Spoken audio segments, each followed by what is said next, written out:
Hi నమస్తే welcome back to the YouTube. So మీరు చూస్తున్న కార్ వచ్చేసి new second generation Celerio. So ఇది మార్కెట్లోకి రీసెంట్గానే లాంచ్ అయింది. సో మన పాత సెలెరియోతో పోల్చుకుంటే దీంతో చాలా చేంజెస్ అయితే చేసినారు. సో ఇది వచ్చేసి కలర్ వచ్చేసి స్పీడీ బ్లూ అనమాట. సో నా సెకండ్ ఛానల్ లింక్ డిస్క్రిప్షన్లో ఇస్తాను. మీకు ఎవరైనా ఇంట్రెస్ట్గా ఉంటే దాన్ని కూడా ఫాలో అవ్వడానికి ట్రై చేయండి. సో ఇది వచ్చేసి కంప్లీట్గా వ్లాగింగ్ ఛానల్. సో ఇక్కడ ఫ్రంట్లో చూసుకున్నట్లయితే మనకి హాలోజన్ హెడ్ ల్యాంప్స్ని ప్రొవైడ్ చేసినారు on the front. So Celerio price వచ్చేసి మనకి 4.65 lakhs to 5.90 lakhs వరకు ఎక్స్-షోరూమ్ ప్రైస్గా ఉంటుంది అనమాట. సో ఇక్కడ మనం ఫ్రంట్ గ్రిల్ వచ్చేసి మనకి క్రోమ్ గార్నిష్డ్ ఫ్రంట్ గ్రిల్. సో ఇక్కడ క్రోమ్ గార్నిష్డ్ ఫ్రంట్ గ్రిల్ అవైలబుల్ ఉంది మనకి. So fog lamp, so front fog lamp. So ఈసారి మనకి చూసుకున్నట్లయితే కనుక ఫ్రంట్ బాడీ కలర్డ్ బంపర్ కంప్లీట్గా అయితే చేంజ్ అయింది. సో పాత సెలెరియోలో అయితే మనము ఈ బంపర్ అయితే చూడలేము. So body coloured front bumper చాలా అట్రాక్టివ్గా ఉండదని చెప్పొచ్చు అనమాట. సో ఇది బాడీ కలర్డ్ ఫ్రంట్ బంపర్ ఒక న్యూ షేప్లో డిజైన్ చేయడం జరిగింది. So body coloured ORVMs with side turn indicator చాలా ఫెంటాస్టిక్గా అయితే ఉంది. సో ఒక హై ప్రొఫైల్కి ఉన్న కార్లో ఏదైతే ఒక మనకి ORVMs ఉంటాయో అలానే సేమ్ ఉండదన్నమాట. సో మనకి మారుతి వచ్చేసి 3 ట్రిమ్స్లో మనకి అవైలబుల్ ఉంది, LXi, VXi and ZXi. So ఈ కారు సెలెరియో సెకండ్ జనరేషన్ వచ్చేసి మనకి 3 ట్రిమ్స్లో అవైలబుల్ ఉందన్నమాట. LXi, ZXi and VXi. Power antenna కూడా అవైలబుల్ ఉంది ఆన్ ద ఫ్రంట్. సో ఇక్కడ బ్లాక్ గ్రిల్ వచ్చేసి మనకి హనీకూమ్ ప్యాటర్న్ టైప్లో మనకి బ్లాక్ గ్రిల్ ఉంది. సో దాని మధ్యలో chrome assist. So 15-inch alloy wheels provide చేసినారు. చాలా ఫెంటాస్టిక్గా అయితే కనపడిస్తుంది మనకి అలాయ్ వీల్స్ వచ్చేసి. సో ఇది టైర్ సైజ్ వచ్చేసి మనకి 175/60 R15 టైర్ సైజ్ అనమాట. సో ఇది టైర్ సైజ్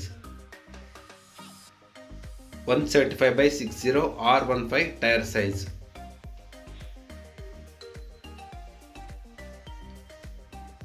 అండ్ ఇక్కడ నెక్స్ట్ చూసుకున్నట్లయితే body coloured outside door handles ఫెంటాస్టిక్గా అయితే కనపడిస్తున్నాయి.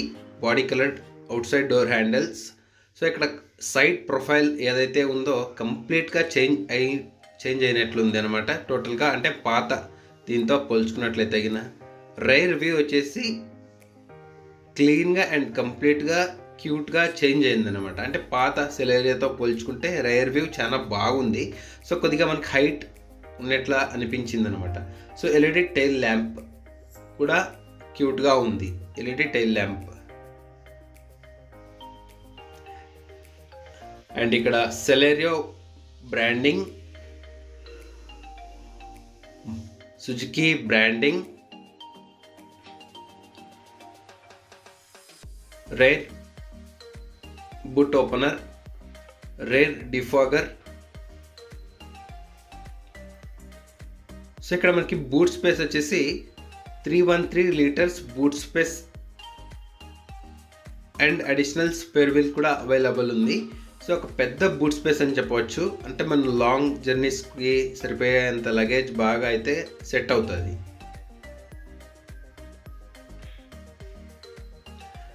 అండ్ పార్సల్ ట్రే కూడా అవైలబుల్ ఉంది.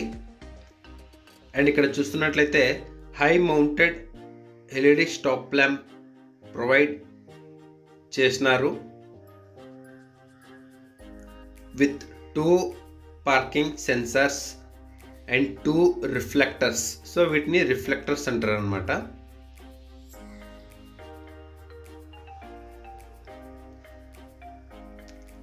సో ఇక ఇంటీరియర్ చూసుకున్నట్లయితే మనకి ఇక్కడ arm rest, driver side arm rest, inside door handle, speaker, water bottle holder and driver side round AC vent and start stop button, engine start stop button and driver side round AC vents provide చేసినారు. And driver air bag and steering mounted controls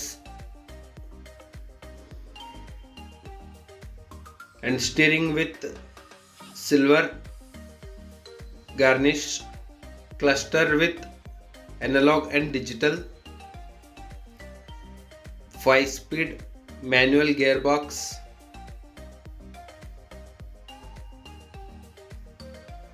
touchscreen infotainment system, climate control, USB 12V charging port, Android Auto and Apple CarPlay, integrated 2-in audio system, climate control. So ఇవన్నీ ఏవైతే కావాల్సి వస్తాయో అవన్నీ మనకి available ఉన్నాయన్నమాట. Main important features అన్నీ. So fuel type వచ్చేసి petrol, mileage వచ్చేసి 24.97, ఫ్యూయల్ ట్యాంక్ కెపాసిటీ వచ్చేసి 32 litres of fuel tank capacity. ఒక మంచి మైలేజ్ రిఫైన్ చేయడం జరిగింది 22.94.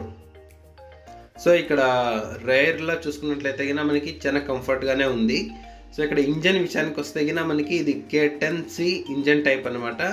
డిస్ప్లేస్మెంట్ వచ్చేసి 998, మ్యాక్స్ పవర్ వచ్చేసి 65.71 bhp at 5500 rpm, max torque వచ్చేసి 89 Nm at 3500 rpm. సో ఇక్కడ front passenger air bag, front passenger airbag and front AC vent,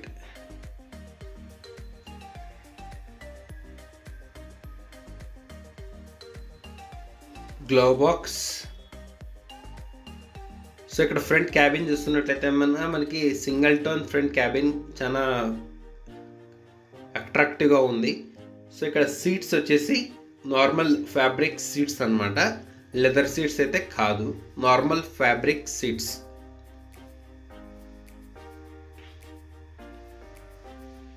5-speed empty gearbox, 2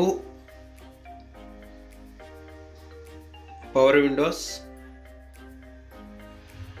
12V mobile charging point, touchscreen infotainment system, Android Auto and Apple Car. So ఇది Telugu review. So నాకు వచ్చినంతలో చేసినాను. So మీకు నచ్చితే కన్నా ఖచ్చితంగా like చేయండి and share చేయండి, subscribe చేయండి. సో ఇలానే ఫాలో అవ్వండి. అప్పుడప్పుడు మనకి తెలుగు వీడియోస్లో కానీ నేను చేస్తాను. సో కొత్త కార్స్ ఏమన్నా కానీ ఇంట్రెస్టింగ్ పాయింట్స్ ఉంటాయి కానీ తెలుగులో రివ్యూస్ ఉంటాయన్నమాట, లేకపోతే జస్ట్ వాక్ అరౌండ్ ఉంటాయి. సో మన ఛానల్ని ఎవరైనా ఫాలో అయితే వాళ్ళకి థ్యాంక్స్. సో నా సెకండ్ ఛానల్ లింక్ వచ్చేసి డిస్క్రిప్షన్లో ఇస్తాను. సో దాన్ని కూడా ఫాలో అవ్వడానికి ట్రై చేయండి, అది vlogging channel. So thanks for watching. జై హింద్.